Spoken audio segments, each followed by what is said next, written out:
Welcome back, scholars. Tonight we are discussing Black Elk Speaks, an autobiography of the Oglala Sioux chief, born in 1863 when the Sioux still ruled the Western Plains, and who died in 1950, so still walking the earth well into the 20th century. He was a boy at the time of the Little Bighorn Massacre, or the defeat of General Custer, and he was at the final battle at Wounded Knee. And part of his life, he took part in Buffalo Bill's Wild West show, finding whatever work he could. And his account tells about the Little Bighorn in ways that history had not previously discussed. In many respects, the battle was seen as a heroic last stand of General Custer. You've probably heard the term Custer's last stand. But it was not, Custer was not the heroic individual that people used to think he was. And now, today, in modern times, we see Custer much differently. Movies like Little Big Man, based on the novel, cast Custer in a pretty, well, a less than flattering light. In actuality, what we previously looked at as something heroic was Custer's big political move. It was essentially the extermination, expulsion of the Sioux, the defeat of the Sioux was supposed to propel him into the White House. It was supposed to be a big boost for his political campaign. Of course, we all know how that turned out. Now, the autobiography here, it's kind of hard to apply any literary theory to autobiography because it's essentially the truth. But what we have here is a fascinating account of one of the survivors of that conflict and of an authentic Native American voice. He talks about his childhood. He begins by introducing his lineage and stating what nation he came from, what people he came from, who his relatives were. Vastly important in the telling of a traditional tale and of a largely oral culture. You see oftentimes too the same thing, the same sort of lineage in the Bible, when the lineage of Christ, the lineage of the houses of Israel. He says, when I was older, I learned what fighting was about that winter and the next summer. Up on Madison Fork, and the Wasichus had found us much of the yellow metal that they worship and makes them crazy. So you see, the reason that the Wasichus, these are the white men, of course, he said they wanted the Sioux lands because there was gold there, basically. And he pretty well called it correctly. He says it's what they worship and makes them crazy. They say that that even gold and even silver has a somewhat maddening effect on people who find it. Greed takes over. He says it would scare the bison and make them go away. It would also let other Wasichus come like a river. They told us they wanted only to use the land, which was as much as a wagon would take between the wheels, but our people knew better. And when you look about you now, you can see what it was that they wanted. Once we were happy in our own country, and we were seldom hungry, and when the two-legged and four-legged lived together like relatives, there was plenty for them and plenty for us. But the Wasichus came, and they have made little islands for us and other little islands for the four-leggeds.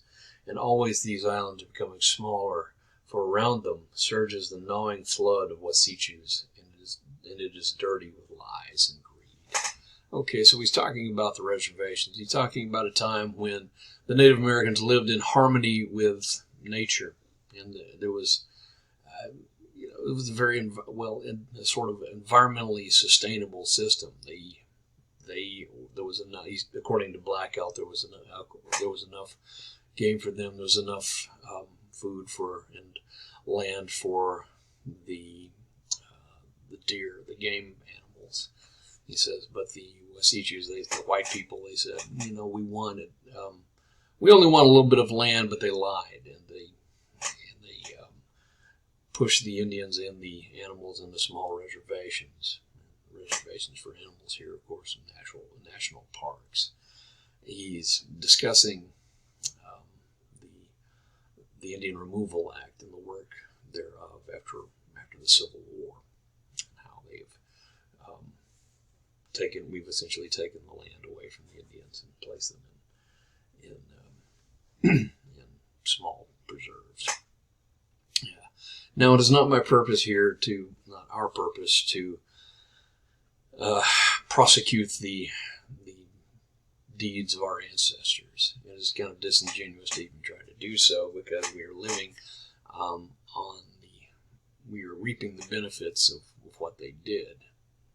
We weren't there. We were not involved in the decision, but we are certainly enjoying the benefits of it. Okay.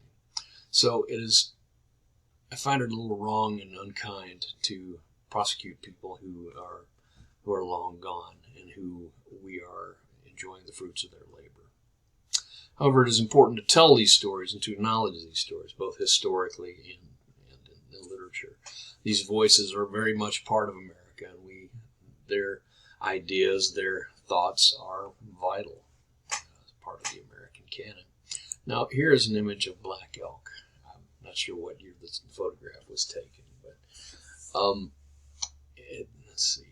The narrative at this point moves on to the rubbing out of long hair. Now, if you're not familiar with the term rub out, this was I think this narrative was recorded in the 60s, maybe 70s. Looks like 1971. Rub out is the term for killing. Yeah. It used to be it's a slang term, may have fallen out of vogue these days. And he talks about the rubbing out of long hair, and the long hair that is General George Armstrong Custer, who had long blonde locks. He says, "We whipped the cavalry of 3 stars when they attacked his village on the powder that cold morning in the moon and the snow blind March. And then we moved farther west to the Rosebud. And when the soldiers came to kill us, he whipped them and made them go back. And then he moved farther west into the valley of the greasy grass. And we were in our own country at all that time, and we only wanted to be left alone. The soldiers came there to kill us, and many got rubbed out. And it was our country, and we did not want to have trouble." So by Black Elk's account, all they wanted was to be left alone and to reside in their own land, their own country, and the soldiers kept coming, and they soundly defeated them. He says, talks about one morning when the soldiers attacked. "My father woke me at daybreak and told me to go with him to take our horses out to graze, and we were out there, and he said, 'We must have long rope on one of them so that it is easy to catch them, and then we can get the others. If anything happens, you must bring the horses back as fast as you can and keep your eyes on the camp.' Several of us boys watched our horses together, and the sun was straight up above, and it was getting very hot, so that we thought we would go swimming. And my cousin said we should stay with our horses until we got back, and I was greasing myself, and I did not feel well. I felt queer. It seemed that something terrible was going to happen, but I went with the boys anyway. Many of my people were in the water now, and many of the women were out west of the village digging turnips. We had been in the water quite a while when my cousin came down with the horses and gave them drink, for it was very hot now. And just then we heard the crier shouting the Hunkapapa camp, which was not very far from us. 'The chargers are coming! They are charging! The chargers are coming!' And the crier of the Oglagolas shouted the same words, and we could hear the cry going from camp to camp northward, clear to the Santees and the Yanktonais." Okay. And so you have this seemingly idyllic scene interrupted by the sudden onslaught of the soldiers. He says, and so the attack begins in earnest, and it does not go well for the cavalry, obviously. There are the depictions are graphic. The battle is horrific. There's a lot of violence and a lot of savagery, so to speak. But it's somewhat justified considering this is a fight they did not pick and did not want. I want to draw attention to a couple of the passages here, particularly from some of the Sioux warriors. Let's see. I rode past a very old man who was shouting, "Boys, take courage. Would you see these little children taken away from me like dogs?" I went to our teepee and got dressed as fast as I could, but I could hear the bullets whizzing outside, so I was shaky, and it took me a long time to get the eagle feather into my hair. A man by the name of Little Bear rode up to me on a pinto horse, and he had a very pretty saddle blanket. He said, "Take courage, boy. The earth is the earth is all that lasts." And so I rode with him and the others downstream, and many of us Hunkapapas gathered on the east on the river at the foot of the gulch that led to the hill where the second soldier band was. The Cheyenne rode close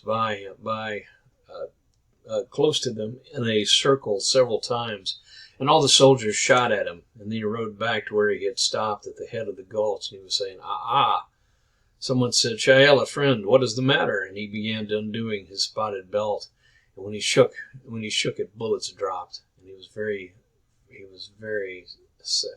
sacred, and the soldiers could not hurt him. He was a fine-looking man. I saw Little Bear's horse rear and race up the hill toward the soldiers, and when he got close, his horse was shot out from under him, and he got up limping because the bullet had gone through his leg, and he started hobbling back to us with the soldiers shooting at him. His brother friend, Elk Nation, went up there on his horse and took Little Bear behind him and rode back safe, with bullets striking all around him. It was his duty to go to his brother friend, even if he knew he would be killed. Okay, and so the story, his account discusses not only the battle but the heroism and the nobility of the Sioux people. In the midst of all the brutality, there's of course stories of scalping and the looting of bodies, the two Sioux women attacking, stripping a man who was playing dead, and then when they tried to essentially castrate him, he of course took action and finally was brought down by a third woman.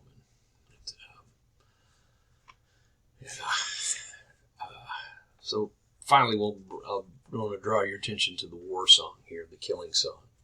Long hair has never returned, so his woman is crying. Looking over here, she cries.